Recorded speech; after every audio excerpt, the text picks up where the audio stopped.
on Tuesday. Week number 3. Last night in our Bible study, we were talking about a great verse for us all. If you think that you are standing firm, be careful that you don't fall. 1 Corinthians 10, verse 12.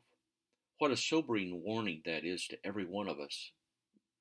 We are all prone to wonder, prone to leave the God our love. That comes home to me in a very powerful way as we have a reading assignment this week from High Impact Church Boards by T.J. Addington.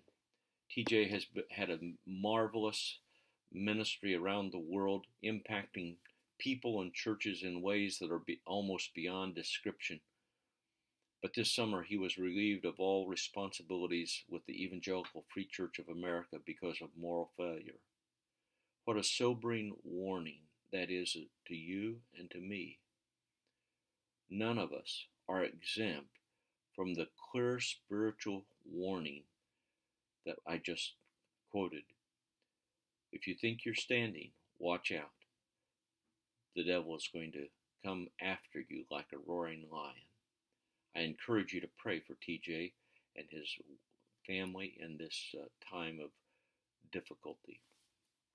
Our second reading is from One Size Doesn't Fit All by Gary McIntosh.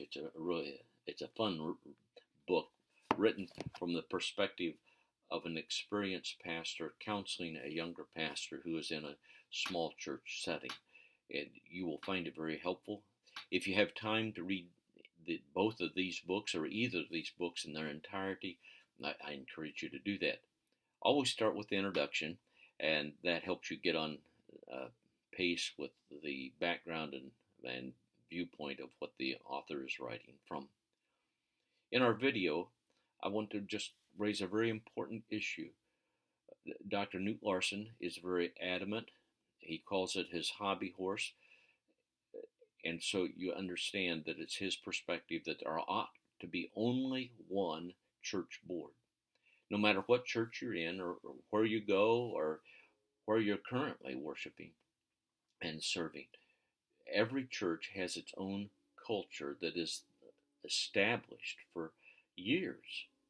And every church has its own structure. We ought not to try to go in and change all of that, but rather learn as servants to function within that structure.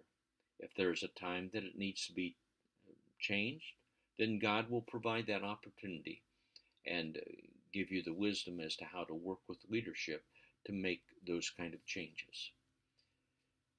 In our discussion board, I'm going to adjust that a little bit.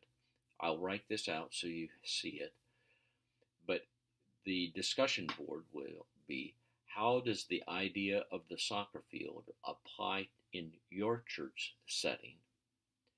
And then, for our discussion, utilize any other ideas you glean from our supplemental resources that are provided or from either of these two books. And as we do that, we'll have a very lively discussion that I think we'll all enjoy. God bless you in this week.